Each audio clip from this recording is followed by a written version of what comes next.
To me, risk is twofold.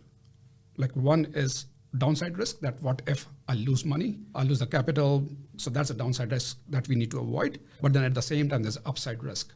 What it means is that the value will go up. So unless we are taking risk deliberately for exposure for the upside risk, we can't really move away from our status quo.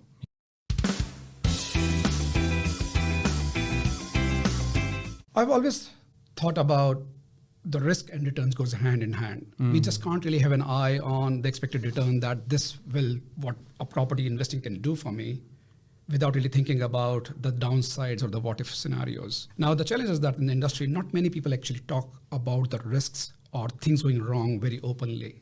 And to me, as of what we do, like we are bringing that knowledge upfront to the people that, okay, this can go wrong. And the essence is that, okay, how do we embrace those risks and be more prepared, in different ways of research, getting the buffers or having insurance in place and stuff like that. Because now it's more about mindful investing, because money is huge. With the leverage in place, if something goes wrong, it's a multitude of that negative return that you can generate because of the leverage around it, because it's a double-edged sword.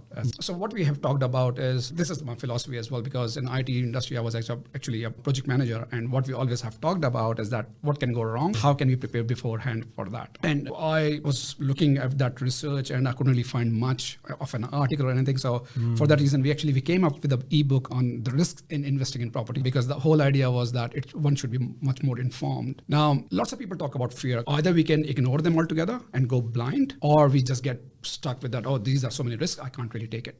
The question that I pose back to those handful of people who think about on those lines of fear or risk around it, because in my opinion, there's a far bigger risk of working all the way out to the age of 65 and not having enough money even at the age of 65 to retire. To me, that's a far bigger risk. It's just that it's a status quo of not doing anything, just sticking with what's really going on, going with our 9-to-5 job, taking care of the mortgage that we might have, and taking care of the job that we don't lose it.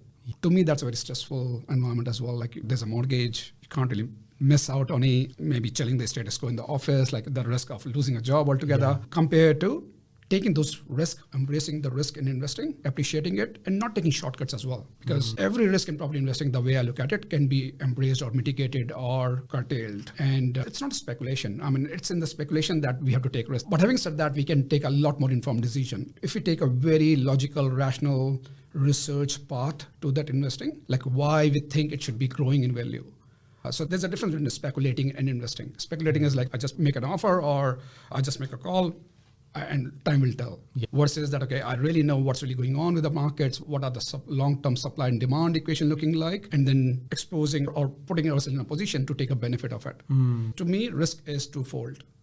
Like one is downside risk, that what if I lose money, I lose the capital. So that's a downside risk that we need to avoid. But then at the same time, there's upside risk. What it means is that the value will go up.